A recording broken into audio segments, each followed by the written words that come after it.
Hi everyone, I am Lisa, the creator of the Regal and Roll program. You can check it out here if you're at all interested in what that is. But importantly, I am also the mother to two children aged 6 and 2. Today I wanted to talk to you a bit more personally than I do usually in my videos and share with you something that causes me a lot of anxiety and worry as a parent. And when I was talking to a friend about this the other day, she kind of confessed to feeling exactly the same as me, and it got me wondering about just how many other people feel this way. So what we were talking about is how great in many ways it is that as a parenting generation there is so much information available online. So great information about things that are choking hazards, ways for our baby to sleep more safely, ways of handling different scenarios with our children. There's lots of great information out there to help us as parents and to make sure that our children are safe and happy and healthy. But the flip side of that, and what I confessed to my friend, is that it can make me feel like everything I'm doing or doing wrong, or I didn't handle exactly as I feel like I should have, that I'm doing some sort of permanent damage to my daughter. So on the occasions where I don't manage to keep calm and I do lose my temper, on the occasions where I accidentally use the word secret, that we're keeping a secret, or things like that, where sometimes in hindsight I wish that I'd handled something differently.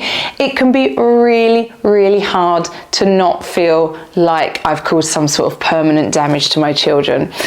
And that can cause me a lot of stress depending on the day and how things have gone with my children. So I wanted to talk about that a little bit more, why I think as a generation we're battling with that a lot more, and some things that I try to objectively keep in mind and help me stop feeling that way, that I hope will be really useful for you too. So thinking back to when I was pregnant with my first child, I don't know, maybe it sounds ridiculous, but I can honestly say I didn't give a lot of thought to the type of parent that I wanted to be. I think if pushed, I would have said, well, I'll parent how my parents parented. And that was my idea of how parenting is. And I guess it had never really crossed my mind that there are other ways of doing things, and hadn't really crossed my mind whether or not I thought that their parenting approach was the right one, certainly the right one for me. Just never crossed my mind. Then when my first daughter was born, I started getting advice from people close to me, naturally, that just intrinsically didn't feel right to me. I didn't know a lot at that time about specific terminology and different parenting styles, but I was starting to realize that I was getting advice of a parenting style that didn't sit comfortably with me. So when my baby cried out at a few days old, I didn't feel like I was making a rod for my own back by going and picking her up. I didn't mind holding her while I ate one-handed, and I didn't mind those early days just sitting on the sofa, cuddling her non-stop. I didn't want to distract her when she showed signs of being hungry, so that I stayed on a every 3 hours rigid schedule. I wanted to feed on demand, as tough as that was with the cluster feeding period, but I did know that I wanted to feed on demand, is my point. And I just didn't see any problem about feeding my baby. I was breastfeeding her for comfort or breastfeeding her to sleep. Until, of course, at some point I read an article online that said she was never going to learn to settle by herself at bedtime because I was breastfeeding her to sleep, and then I got worried. But again, intrinsically, that's what I wanted to do. That's what felt comfortable for me. Then we moved into the toddler years and the big emotions. And I want to start by saying, please don't think I didn't find those big emotions very, very challenging to deal with.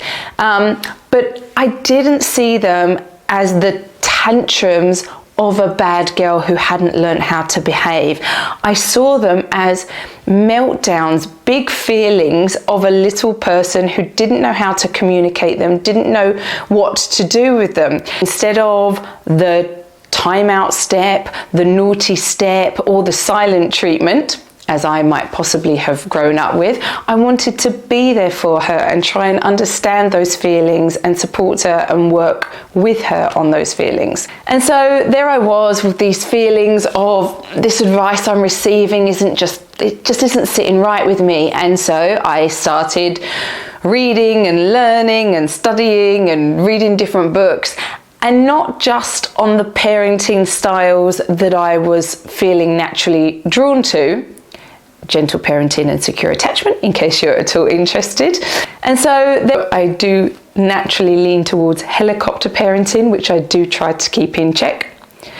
But I also read lots of information about authoritarian parenting and books like French Children Don't Throw Food, Why Children Don't French Children Don't Throw Food, something about French children and food. I read a big variety to learn as much as I could. So before I come on to the downside of all of this information that I learned, that I referred to at the beginning, definitely to talk about the pros of having more of an understanding of different styles of parenting and different advice. I mean, as I said, there's definitely lots of safety information out there that has helped me as a parent.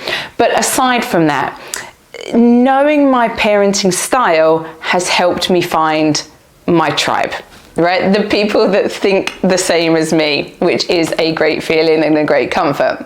But here are the cons, and here's the crux of what I wanted to talk about in this video of knowing your parenting style, following your parenting tribe, getting all of this, in theory, great advice.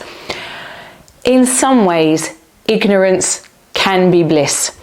It can be very, very hard to not feel like everything you are doing is damaging your child in some way, screwing up your child in some way. Your child's a fussy eater. That must be because you did spoon feeding instead of baby led weaning. Your child is a late talker. That must be because you didn't sing enough with them when they were a baby or talk to them enough whilst they were doing tummy time. And when it comes to gentle parenting, positive parenting, there's lots of different terms for the same thing. I'll pop a link below with some articles about what these things are. When it comes to gentle parenting, and this requires probably a whole video and discussion all of its own, it can be very difficult to not feel like every time you react in an instant and don't do something with your gentle parenting thoughtful head on, that you're damaging your relationship with your child and their healthy mental state. I believe, because of what I've learned about gentle parenting and gentle parenting techniques, that I probably, especially with my second, handle 80% of scenarios better than I once did. Having said that, I am human, and on the occasions where I do find myself screaming and shouting for them to get out of the bath and maybe threatening that they won't be able to go to a party, something that I am not proud of, I'm just trying to explain that this happens, it can be really hard to not then spend days thinking about how badly I handled it, how damaging that is to my children, how damaging it is to our relationship, that we're never going to recover from it, which one of the mums at my daughter's school can attest to. As you may be able to tell, that story of the bath and me losing my temper was a very real story from a couple of weeks ago.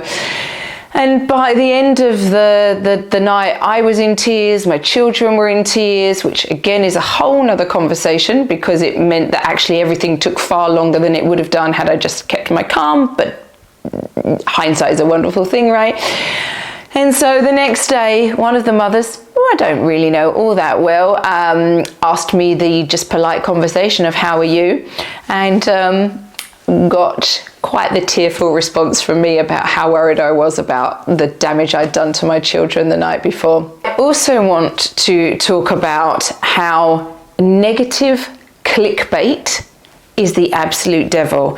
In case you don't know what clickbait is, it is whatever you are seeing that is trying to get you to read an article or click on a video. It might be the thumbnail picture on YouTube. It might be the image you're seeing on Instagram that's linking to an article. I hope those bells aren't bothering you, by the way. Live right next to a church.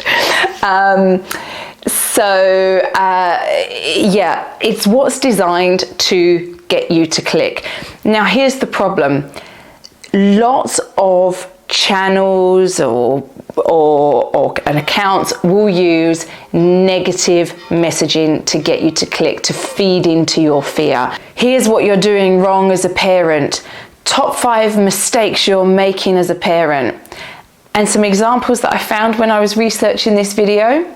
How not to screw your kids up, how your parents screwed you up, and lots of other titles along the same genre. So I'm not sure that I have any magical solutions to all of this. I'd be really interested to know if any of this resonates with any of you. Please do share with me below if it does, so I don't feel quite so alone. But for what it's worth, here is my advice, and this is advice shared with you on a good day where I'm feeling positive, feeling like I've handled things well the last few days, and not in an anxious state of mind, so I can be more objective rather than subjective.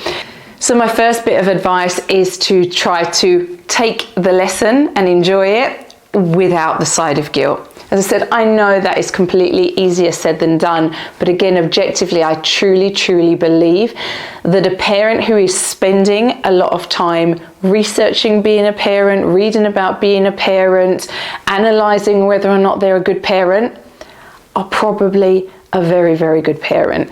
And most importantly, it's a parent who's trying to learn and to grow. I am always saying to my children, and I'm sure you are too, that it's not making a mistake that's a problem. We're all human, we all do that, but it's trying to learn from that mistake and grow. So I don't know why as parents we often don't cut ourselves the same slack. So definitely encourage you to do that. And secondly, here is something that I am focusing on a lot myself at the moment, and that is looking for those content creators who believe in empowerment and positive messaging. So you can always get the same advice, but it can be packaged in encouragement and positivity, or it can be packaged in fear-mongering. So here's what I'm doing at the moment. I am leaving all those accounts that I know are playing into my fear, and I am focusing on those accounts that are encouraging me, giving me the tools, but also not with that side of fear-inducing, worry-inducing, anxiety-inducing tactics. I jotted down as a note when I was going to be talking in this video was the idea of stop using the word mistakes, because again, I think it's negative terminology and we can feel like we're making mistakes as parents instead of the fact that we are just learning as parents and doing the best as we can. And I'm now sitting here thinking, my goodness, how many times have I talked about myself making a mistake in this video? I'm probably going to go back and count it. Anyway, I am a work in progress. So if you're still with me, here is my conclusion. If you have clicked on this video, and certainly if you have made it all the way to this point, I know 2 things about you. One, you have a similar character to me in that you can be a worried and anxious parent. And to that I say, I am truly sorry. I try so hard objectively not to be that parent, but it creeps in naturally, and I know how difficult it is to feel that way. So I see you, I feel you, I really empathize with you. And the last thing, number 2, that I know about you is that you are absolutely a good parent. Only a good parent worries about being a good parent and watches a video about being a good parent and worrying that they're a good parent. So I think you are doing a fantastic job, sending you all my positive energy, recording this on a Friday. So hoping you have an excellent weekend. And by that, I mean all the roller coaster rides of emotions that come with parenting, and cutting yourself slack for any of those moments that don't feel Instagram picture perfect. They're completely normal. And just a last minute plug, if you are looking for something to do for this weekend with your newborn through to 14-month-old, then check out my sections of songs and activities. Thanks everyone, bye.